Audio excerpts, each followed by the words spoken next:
Welcome to How to Sell More. Today, we're discussing the art of closing sales with Wes Schaeffer. Now, Wes is the host of the Sales Podcast. He is also the man who gets brought in to help organizations sell more, faster, at higher margins with less stress. And who doesn't want all of those things? And so I am Mark Drager. Let's get into it. Wes Schaeffer, you are known as the sales whisperer. I'm so excited to dig into this with you because we are going to talk about the art of the close. Now, you have this presentation that you give, but basically you break it down to we got to focus on the opening. We got to structure things the right way to make sure that we can always move people forward. And then follow up. Oh, I think so many of us struggle with that. Break this down for us, the system. Why is this so powerful and why does it work? To make any sale, you must make every sale. So every step is a close. And so the follow-up is a close. My inbox is filled with stuff with bad follow-up. And I sign up for things that I'm genuinely interested in, but it's like, we're all busy. I'm busy moving my website. I'm moving my CRM. I'm changing platforms after 9 years. I've had 2 grandsons born between June and August. My mom was in town 2 weeks ago for a week. My dad's in town right now for a week. We're planning a family reunion. I got kids doing stuff. I got business to take care of. The things that I'm genuinely interested in, they fall behind.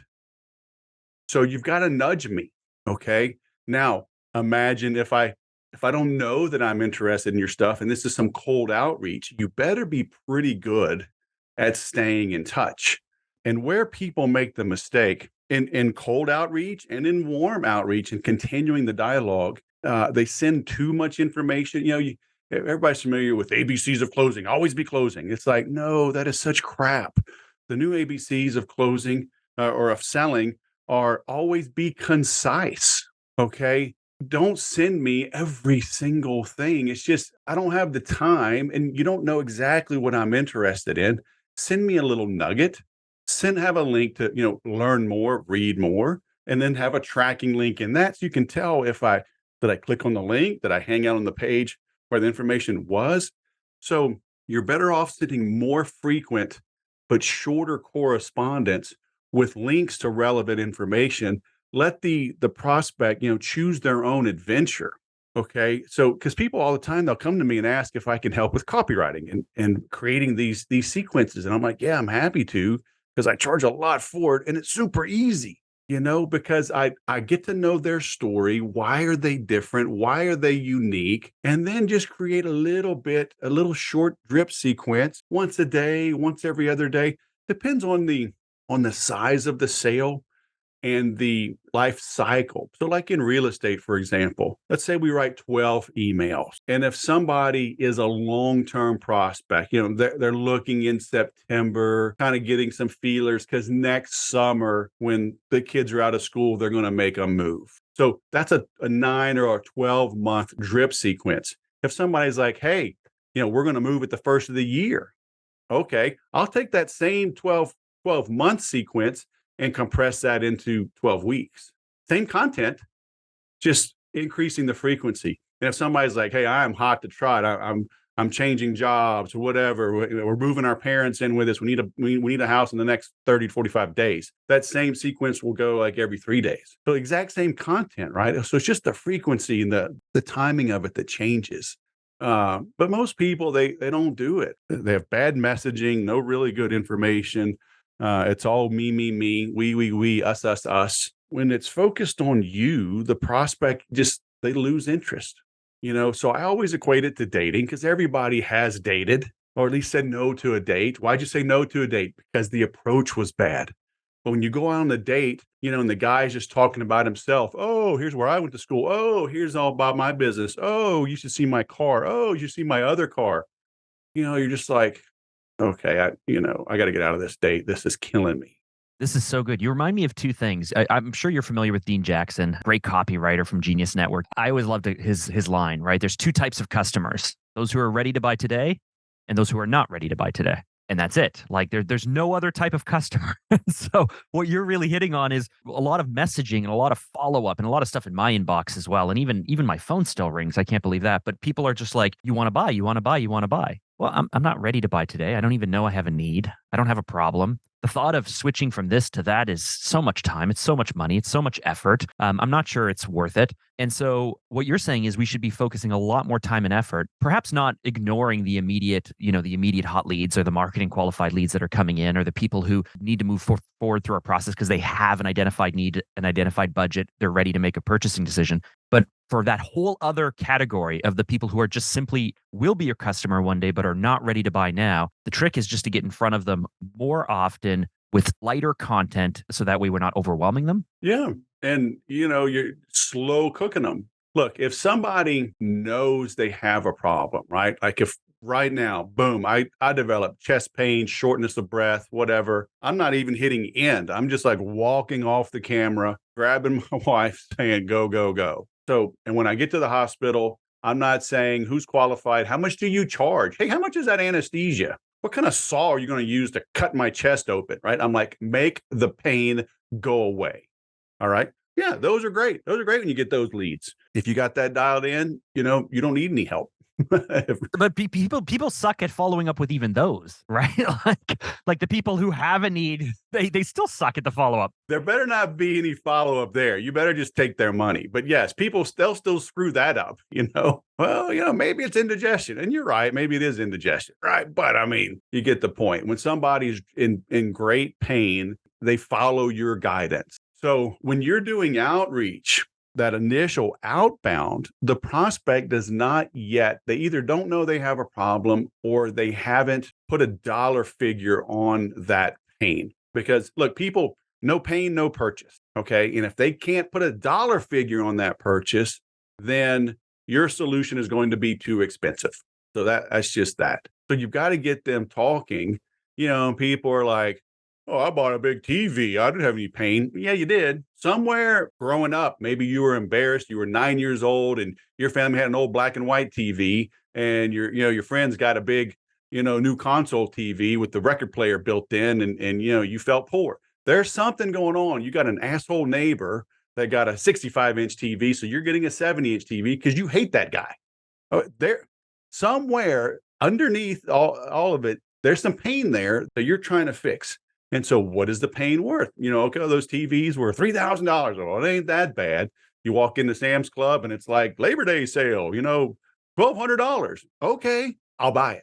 So you've got to find the pain. So with the prospect, hey, you ever thought about this? You ever thought about sales training? You ever thought about changing CRMs? Why would I change CRMs? It's such a pain. And you got to start bubbling things up, using the heart attack, analysis. Say, hey, are you a male between the ages of, 45 and 65? Yeah. Do you exercise less than you should? Yeah. Do you eat a little more junk food than you should? Yeah. When you go up and down stairs, do you get shortness of breath? Oh, yeah. After lunch, do you find yourself like low energy, even taking a nap, like not able to stay awake? Oh my gosh, yes. So you start planting the seed and they go, what does that mean? Because prospects only contact you when they cannot find the information themselves. Okay, I can go into Google, go into WebMD, start typing this out. Maybe I have indigestion. Maybe I need a quadruple bypass. Maybe I have Ebola. Who knows, right? It's going to give me a million different things. So I'm going to keep clicking, going down that web, going down that well, right? Going down that rabbit hole. When I'm just frustrated, confused, worried, now I call my physician. Hey, can I come in? What's going on? So now they'll reach out when they can't answer their own questions. And that's our job as salespeople, is to ask questions that the prospect cannot answer. Too many salespeople, they yap, yap, yap. They want to tell you everything. They want to prove how smart they are. Okay. But again, always be concise. People will come to me and say, hey, I want to buy a CRM. Show me the CRM. Okay. Do you have 7 days? What are you talking about? It's going to take about 12 hours a day for 7 days straight for me to show you this CRM. Or can you kind of let me know what you're looking at, what you need? We can narrow down the focus and we can knock this out in about 20 minutes. You got to get to narrow it down, right? So then you can start, well, why is that an issue? Why are you doing that? How are you doing follow-up? What do you mean you're manually entering the leads into your accounting because it doesn't talk, it's not synchronized with your CRM and that's not synchronized with your landing page? What? How much time does that take? Who's doing that? Oh, deals are falling through. You got 2 VAs that are manually entering this data. Whoa, how long has that been an issue? How much do they cost? Now it's like, okay, they're spending $5,000 a month for VAs. They're 2 or 3 deals are slipping through the cracks each month. Those are $10,000 a piece. Like, sounds to me like you got like a $30,000 a month problem. Yeah. Now when I recommend a $20,000 training and technology implementation solution to solve a $360,000 a year problem, that 20 grand offer, they should jump at that, right? But if I just, hey, you need a $20,000 CRM, they'd be like, you're high. But Wes, this is like what you're saying to me is so obvious. Now, it's obvious to me, it's obvious to you, and I'm hoping if you're listening, you're like, this is obvious as well. But there may be people out there who are listening to this going, oh man, I try to approach prospects, I try to create content, I try to do these things, and like people just don't open up. Now, for me, I don't give them a choice. It's like I'm gonna when I have a conversation with people, like we get to like such detailed information so quickly because I know that I need the information. I ask with confidence and I'm like, yeah, I want to know what your gross margins are. I want to know what your net margins are. I want to know what this is. I want to know how much you spend. Like if you're not willing to give me the information, I cannot help you. And if I can't help you, we're wasting our time. And so I come in with confidence. I know most people who are experienced can come up with confidence. They know what to ask. But for those who aren't maybe so experienced at this, how do you crack through? How do you break through and put yourself into a position where you can ask some of these questions and open up some of these pain points? Yeah, most salespeople don't feel worthy. They feel like they're an interruption. Okay. And in all of my training, helping the salesperson work on their sales psyche, right? Because you got to get over that head trash. And that's unfortunate. That's predominant in most people. We grow up, even as a young child, being told no, no, no. And eventually we just get the creativity beaten out of us. A lot of people fall into sales. I didn't go to school. I didn't get a degree in selling. Is that a thing? Because I went to film school. I mean, I didn't even go to college or university. Yeah, I think there is one school like in Florida somewhere. I think you can actually get a degree in sales. Somebody told me that a while ago. So they fall into it. And there's a big misnomer in all of my sales training. I'll write on a piece of paper and I'll hold it or I'll give it to somebody, fold it up, say, hold on to that. And I'll go, hey, when I say the word salesman or selling, salesperson, what adjectives spring to mind? And it always pushy. And I'll have them hold up the paper, pushy, right? That's what we think of salespeople. But we're not pushy. We're not greedy. We're not manipulative. So now we're in sales. So we want to bend over backwards to act like, see, I'm different. But the reality is, by asking good questions in a firm, professional manner, if you're selling to high income earners, if you're selling to decision makers, C-level executives of larger firms, they appreciate the directness. So you need, the old adage, Robert Collier, right? You must enter the conversation going on in the mind of the prospect. I don't care how you feel. Think about the prospect. That individual is busy. They carved out 20 minutes. They don't want to talk about the weather. They don't want to talk about the game. I don't care if you don't feel worthy. Ask the questions that your prospect needs to answer, needs to have their own answers to. And the more concise, the more courteous that you can be, okay, the more curious. You need to be genuinely curious. Hey, Mark, what's going on? Hey, in round numbers, what kind of top line revenue are you doing? Hey, in round numbers, how is this impacting sales? Well, I'm not comfortable answering that. I understand you may not be comfortable answering that.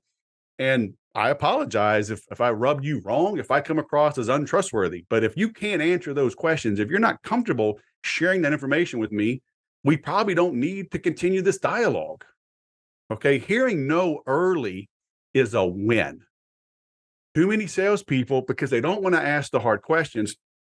And again, enter the conversation going on the prospect. That prospect wants information. They want to pick your brain and they don't want to pay for it. So they don't mind stringing this along a little bit if they can get some info out of you. Okay. So hearing no early is a win for both of you. So, hey, I apologize if I rubbed you wrong, came across as untrustworthy, but if that's how you see me, let's go ahead and end this conversation because we're not helping. Well, that's not what I'm saying. I know what you're probably saying is you probably had a lot of bad calls pushy, greedy, manipulative salespeople driving things. All they're interested in is making the sale. They don't give a crap even if it's the right fit. Say, look, the last thing I want to do is sell you something that you don't want or need. And then you badmouth me on social media for the next decade. But I need to understand this. We have solutions that are $5,000, $10,000, $100,000, but if you don't have $100,000 problem, I don't want to present you a $100,000 solution. If we can kind of start over, like, tell me where it hurts. Oh, you're right. I apologize. I just my dad's in town, but I'm moving websites. Okay, I get it. But we can reset. So tell me what's happening. Reset the thing. Address the elephant in the room. And again, these hard chargers, they're like, oh yeah, appreciate it. Good, let's go. So you got to understand who you're talking to. We have to meet them where they are. Yeah. I remember being at a HubSpot Inbound, the HubSpot conference 2019. And I remember being in a presentation and I think out of all the presentations, I'll be super honest, there were like only 3 that impressed me. But one of them was a representative from Gong, the software that sales teams use to be able to manage or measure how much time on the phone and keywords and all this stuff. But this gentleman gave a presentation, and I wish I remembered his name. I tried to look it up and I couldn't find it. But it was about speed to impact or speed to value. And he said, when you're in presentations, when you're in conversations, we want to go through the narrative. Well, let's start at the beginning, and then let's have this problem, and then let's have this solution revealed, and then what we did with it, and then why we're so great. And like, you want to go through your pitch, your presentation, your series of questions in order, because you feel like it's a narrative. And it ends up taking like 20, 30, 40, 50 minutes to get there, as opposed to just going like, hey, here's what it's about. Here's what matters. Here's the pitch. Here's the presentation. Here's the outcome. Here's the solution. Here's the work that we've done. Like get to the very last slide first, and then say, now I have all of this information. We've done all of this stuff. We can go any direction you want. Tell me, what do you need more information on? What do you want to know more about? And so now that's more in a pitch or presentation point of view, but it sounds like what you're saying is the same thing. Like, if we're dealing with A-type people who want to be direct, who need us to be short, who need us to get to the point, who knows that they want to spar with us, they're measuring how confident we are coming into the room. We need speed to value as well. We need to start the conversation towards the end and then back up based off of whichever additional information they might need to help qualify it, I suppose. Yeah, I call it close first, then present. Close first, then present. Are you saying you make the sale? I mean, if you make the sale, why you got to present? Look, the concept is close for pain. Okay, whatever acronym you want, BANT, right? Budget, authority, need, time, whatever acronym. Do they have pain? Can they quantify the pain? Have they quantified the pain? Are you talking to the decision maker? Do they need and want to make a change in a timely manner this month, this quarter, whatever you're dealing with? Okay, great. Let's talk. If they don't have it, say, look, man, if this is, you're being acquired, blah, blah, blah, fiscal year, calendar year, recessions, higher interest rate, war in Ukraine, whatever. I mean, if that's too uncertain, I'm happy to, dude, I can call you in January. If this ain't going to happen this quarter, this year, I'm happy to stay in touch. No. I'm going to make them close me. No, I can get the board. This has been an issue. How long has it been an issue? Man, it's been an issue for 3 quarters. Okay. In round numbers, how much? Okay. $1 million. Okay, cool. All right, well, let's talk. I'm having them tell me why I should be on the phone.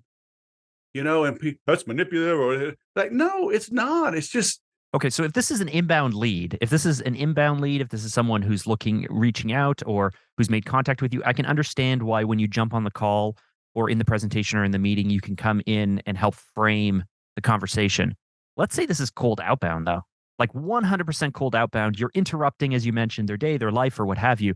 How do you position yourself in the place of authority when they did not ask you to come in and fix all of their problems? Well, like on a cold outbound, the goal is to qualify, right, or disqualify for pain, for interest, blah, blah, blah, and then set an appointment to have a deeper dive. Okay. So, you're not selling a big solution on a one call cold call. You prove you're different by acting different. Hey, Mark, this is a sales call. And I take 27 seconds of your time, tell you why I'm calling you, decide if we ever speak again. Yeah, you got 27 seconds. All right. Now I'm going to stack the odds in my favor. I've done some research. I know you're in my sweet spot.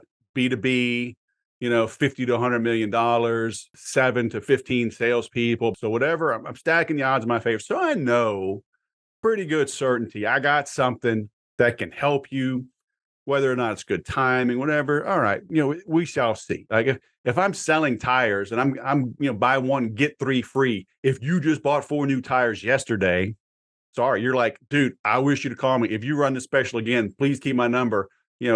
Call me in 36 months. These tires will be worn out. Okay, fair enough.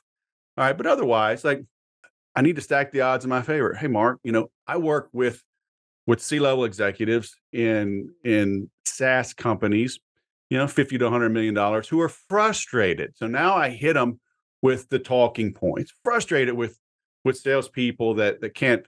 The last sale they made was getting hired. They're upset about the unpredictability of their pipelines. They're concerned if they even have the right people on board, and some of them are just downright angry. Despite investing in information databases, landing pages, webinar software, outbound, direct mail, CRMs, all these different plugins, they're still not hitting their numbers. Hey, Mark, I don't suppose you're dealing with any of these that you'd like to get off your plate in the next 90 days, are you? If one of those hit a button, it's like when you go deep sea fishing, you don't throw one line out there, right? I mean, a good captain is going to throw 10 of them out there. Surface, just below 10 meters, 50 meters, 300 meters, different lures, live, artificial. Do you care which one it hits? Okay, you want a marlin, but a 300-pound tuna hits it. Or you're just going to cut the line and say, screw that, I want a marlin and nothing else. No, you're going to ride that thing, right? So I'm throwing a few things out there. I'm chumming the water, stacking the odds in my favor. And man, I have sales managers go, holy crap, were you listening to our sales meeting this morning? And again, I'm entering the conversation going on in the mind of the prospect. I'm calling a decent list. I've done my homework. I know roughly the demographics, right? The psychographics of who I'm going after. And then I'm just throwing it out there. I know they have those problems. Okay. And now look, you may be busy. You know what, dude? Bad timing. Hey, no sweat. You want me to call later today, next month, next year? Do give me a couple of weeks. Okay. And I hang up. I don't set a date. Now I'll go find you on LinkedIn. Hey, Mark, thanks for taking my call. I'll reach out here in a little bit.